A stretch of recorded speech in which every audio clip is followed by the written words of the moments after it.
Hein? Bons tempos, era bom, maravilhoso. Aqueles tempos eu brilhei muito também nessa... Foi só o Eugênio, não. Eu também. Vamos falar do Vasco, já que estamos falando de Rio de Janeiro, de Carnaval, de Marquês de Sapucaí, o Vasco de Ramon Dias e de Payet estão aqui no nosso telão. O Payet, tem gente que volta das férias e volta mais pesado. Por exemplo, Abel Neto. E tem gente que volta das férias e volta mais leve, Payet. Fininho. Fininho, Mas... perdeu 7, 8 quilos, não foi? Mas esse precisava, né? Ele precisava e está correspondendo. Jogador de bola. Grande comprometimento do Payet com a causa do Vasco, né? Vamos ouvir o Ramon Dias? Depois a gente fala mais do Payet. Ramon Dias, técnico do Vasco. Ele falou muito, eu nunca esqueço. Não vá barrar, não vá barrar. E não barrou. Barrou mesmo. Certo? Então vamos lá, Ramon Dias. Payet se está adaptando muy bien a Vasco, le gusta Vasco, le gusta cómo entrena, cómo trabaja, cómo adaptándose bien a Río de Janeiro. Y está siendo protagonista, que es lo que queremos. Realmente todo el grupo está muy bien, a él lo están acompañando, en el partido pasado no jugó y entró en el segundo tiempo y jugó muy bien. Estamos bien, estamos contentos. Una lástima que no ganáramos para toda la gente que vino hoy, pero vieron que Vasco va a ser protagonista. Cuando llegó Payet, por ahí mucho tiempo que no jugaba y necesitaba adaptarse al fútbol brasilero como necesitábamos nosotros también. Está mucho más integrado, es un gran profesional y le está dando jerarquía al equipo. El equipo lo está acompañando y la verdad está mucho mejor, no solo él, sino también todos. Pero él, por supuesto, hace la diferencia porque es un jugador de categoría. Um jogador de categoria como era o professor Ramon Dias, titular da seleção argentina em Copa do Mundo, hoje técnico do Vasco, elogiando demais o Payet, professor. Com toda a razão, né? O Payet é diferente, está sobrando agora no futebol brasileiro. A questão dele era física. Mesmo com o físico abaixo, é adaptação, né, Nath? Mas também ele chega com um restinho de temporada num time com a corda no pescoço, rodada a rodada até o final do ano. Era pedir mais desse rapaz que, mesmo não fora do melhor da sua forma, ainda contribuiu muito para que o Vasco se salvasse. Só o gol que ele faz contra o Fortaleza, num jogo bastante difícil, e principalmente o gol salvador contra o América. Do Grêmio também. Ele de falta no fim do jogo. Isso, do América. Contra o América, né? E já é suficiente para ele ter ganho o voto de confiança de continuar. Ele já veio comprometido com a causa, é verdade, mas era um comprometimento ainda na teoria, né? Os 8 quilinhos só saíram agora e fizeram muito bem a ele e ao time. Ele é muito diferente. É um daqueles que a gente fala que sobra no futebol brasileiro e sobra mesmo pela categoria que tem. Agora tem a questão física, né? Vamos ver se ele continua nessa pegada. Se continuar, vai ser o grande destaque do Vasco. Ontem eu brinquei no linha de passe, né? Aquela coisa da Payet dependência. De Nenê a Payet. Guardadas as diferenças entre os dois jogadores e também de idade. É um grande jogador. O Ramon Dias lamentou ali o Vasco não conseguiu dar o presente que a torcida queria, que era a vitória. Ela escapou ali nos momentos finais, né? Daqui a pouco a gente vai ter a Renata Ruel para falar de arbitragem. Tem informação, inclusive, sobre essa arbitragem, sobre a reclamação do Vasco, pedindo que esse árbitro não esteja mais presente em jogos do Vasco. Daqui a pouco a gente vem com informação, mas vamos falar um pouco mais do jogo, porque o Vasco não conseguiu a vitória que queria, André. Pois é, mas é um Vasco, para mim, que teve uma postura muito boa jogando com um a menos. Em nenhum momento ele deixou de ser protagonista da partida, mesmo com a desvantagem numérica, às vezes marcando até no campo de ataque. Gera uma grande oportunidade no primeiro tempo assim. É um time que é muito mais coeso. Ele evoluiu e tem o Payet como protagonista. Em cima do Payet, para mim, ele é a grande notícia do futebol brasileiro em janeiro. É o grande personagem do futebol brasileiro. Porque a gente vai falar de outros jogadores que estão se destacando, você vai pegar o Veiga. Mas o Veiga jogando bem, sendo protagonista, não é novidade nenhuma, não é notícia nenhuma. Everton Cebolinha, tá jogando, fez uma grande temporada no Flamengo. Já tinha evoluído na reta final com o Tite. Para mim, o Payet agora é o grande momento dele. É verdade, como o professor pontuou, ele foi importante em algumas atuações para evitar o rebaixamento do Vasco, mas assim, pela sequência, pela questão física, assim, é o cara que evoluiu muito e de um time que está tentando jogar de uma forma de ser mais protagonista dentro dos jogos. Então, assim, considerando o contexto da evolução física dele e o protagonismo que ele tem tido, para mim é a grande notícia do futebol brasileiro em janeiro. Temos números do Payet na tela do nosso F360 para a Natália falar um pouco também desse empate entre Vasco e Bangu e sobre esse camisa 10 que é diferente. Dimitri Payet, pelo Vasco no Carioca, 2 jogos e 1 gol. 1 gol e 1 assistência em 2 partidas, com 2 participações em gols, 4 finalizações certas, 5 chances criadas, 25 cruzamentos. Lidera em alguns quesitos, mas mesmo os quesitos que ele não é o líder, ele está sempre ali entre os primeiros. Começa a se destacar já, né, Natália? O Vasco dá sinais de que essa temporada o torcedor vascaíno vai sofrer menos. E isso passa muito pelo Payet, pela atuação dele, como disse o professor, o comprometimento dele com o time, o fato dele ter se dedicado para entrar numa condição física em que ele possa extrair o melhor dele dentro de campo. Então, isso tudo faz diferença. Então, para o torcedor que acompanha o Vasco, que está no dia a dia do Vasco, olha hoje vê um cara, um camisa 10, que tem uma qualidade técnica que poucos no Brasil, 10 hoje, tem, e ele faz a diferença no futebol do Vasco.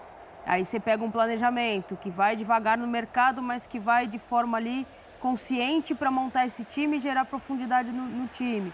Você tem uma continuidade de um trabalho do Ramon que não há perspectiva de que seja interrompido, né? A tendência é que as coisas aconteçam e ele tenha uma vida um pouco mais longe aí em relação ao trabalho. Eu acho que só tem notícias e expectativas boas para o vascaíno nessa temporada. Vai ser campeão? Não sei. Pode beliscar um carioca. A gente não sabe como as coisas vão acontecer. Mas é um Vasco que tem uma tendência a ser muito mais competitivo do que foi na temporada passada. Eu fecho com o Dom, que é a grande notícia, porque notícia, novidade, news, em inglês, novo. O Veiga não é novidade. Sim. Eventualmente... Hulk não é novidade, jogando Hulk muito. não é novidade. Um Gustavo Scarpa, mesmo estando fora por uma temporada, pelo que já mostrou, também não é novidade. Agora o Payet... O Patrick não é novidade. Eu acho que o Payet... De La Cruz pode ser novidade. De La Cruz pode ser uma novidade, mas mesmo assim o De La Cruz já chega chegando, já chega em forma, em ritmo. A expectativa dele já é alta. Ele jogar, a última partida dele pelo River Plate, ele era protagonista. O Payet é essa coisa da retomada, talvez ele proporcionalmente, claro que o Suárez é fora de série e mais fazedor de gols, mas proporcionalmente talvez o Payet passe a ocupar aquele espaço do cara que a gente fala, sobra no futebol brasileiro. Aquele cara ainda com potencial. Eu vejo um futuro bem promissor para o Payet no Vasco. A gente já comentou sobre a expulsão do Jair ali no início do jogo. Teve reclamação, como é o nome do rapaz? Canela? Gabriel Canela? Gabriel Canela. Que fez o gol do Bangu. Muita gente no Vasco, jogadores, o próprio Ramon Dias, torcedores, obviamente, também, reclamando que ele merecia ter sido expulso num lance semelhante. E a gente tem o Ramon Dias falando sobre a arbitragem, lembrando, daqui a pouco a gente tem a nota do Vasco para a gente mostrar, mas vamos antes com o Ramon Dias, vamos lá. Creo que es una lástima que en partidos donde son partidos importantes para los equipos grandes que tienen que tratar de clasificar y siempre jugando de la mejor manera. Me parece extraño que la federación manden este tipo de árbitros que no son profesionales. Por eso ocurren estas cosas, porque si realmente fueran árbitros de alto nivel, estos inconvenientes no pasarían en ningún momento. Al contrario, sería muy bueno para el espectáculo que la federación mande de otra categoría, de categoría mucho más alto los árbitros, porque es difícil en situaciones que no resuelven y principalmente también que en esta situación no está el VAR. Al no estar el VAR, pasa lo que pasó con Jair, que fue una jugada, fue fuerte ahí, pero no para el tipo de expulsión. Recién comenzaba y el espectáculo cambió completamente. A pesar que Vasco tuvo muchas situaciones, para mi punto de vista hicimos un muy buen partido, el equipo va creciendo, El grupo se está integrando mucho mejor, pero vamos a seguir trabajando. E a gente tem a nota oficial aí do Vasco. O Vasco da Gama SAF enviou ofício à Federação Estadual, né, de Futebol do Rio de Janeiro, requerendo que o árbitro da partida, o senhor Tarcísio Pinheiro Caetano, nunca mais componha a equipe de arbitragem em jogos do Vasco da Gama SAF, em qualquer função e ou competição.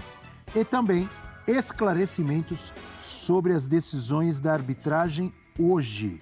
Essa é a nota oficial do Vasco e a gente tem apuração do nosso Rafa Marques de que esse árbitro que revoltou o Vasco, Tarcísio, né, no jogo de ontem contra o Bangu, não apitará mais jogos do time no Carioca e pode ser afastado pela Federação de Futebol do Rio de Janeiro, André. Assim, acho que tem que haver a punição, a gente vai discutir com a Rê, né, os lances em questão, mas essa de pedir pro cara nunca mais apitar o jogo do clube, eu não gosto desse tipo de posicionamento. Você pode exigir uma punição, demonstrar sua insatisfação, mas assim, o cara não pode, de repente, ter a punição, ter maior capacidade de treinamento e tudo mais e evoluir. Assim, essa coisa de nunca mais, eu acho que foi muito taxativo e expõe demais o cara, embora ele tenha, a meu ver, tenha tido decisões equivocadas na partida. Eu tô contigo nessa, eu concordo com você. O clube tem total direito de reclamar, de se indignar, de se revoltar com a arbitragem, mas se todo clube, quando um árbitro erra contra ele, ter mais árbitro. for pedir para o árbitro não apitar mais nenhum jogo do clube, daqui a pouco não tem, vão ter que buscar árbitro não sei onde, na Jamaica. Vão ter que tirar os aposentados da aposentadoria. Isso era muito comum nos anos 70, 80, nas transmissões de rádio, eu falava assim, o clássico, não se sabe quem apitará porque tal árbitro está vetado pelo Palmeiras. Tinha até não é novo isso, vetado, né, professor? Vetado. E tinha jogos que acontecia justamente isso. Um clube vetava alguns árbitros, o outro clube vetava os outros árbitros, e aí reduzia muito a possibilidade. Aí mandava o Dulcídio e Vanderlei Bosquilha. Que era bom árbitro, mas também teve algumas passagens ali, né? Teve sim, mas era polêmico. Os clubes vetavam árbitro, né? Tinha até uma expressão para isso, tal árbitro vetado. Acho que não é o caso. Tem que reciclar o árbitro. Exato, é isso. Na verdade, tem que se profissionalizar a profissão aqui no Brasil. A arbitragem tem que ser profissionalizada. Mas na Espanha está dando problema. Estou falando do Brasil. O Brasil precisa tomar uma atitude, a CBF, as federações, os clubes precisam se movimentar, porque não adianta nota. Nota todo clube solta quando é prejudicado. Quando é beneficiado, ninguém solta nota nenhuma. É verdade. Todo mundo olhando para o seu e esquecendo do outro. Então, acho que tem que ter uma consciência aí geral para que essa situação mude, porque a gente está falando de estadual.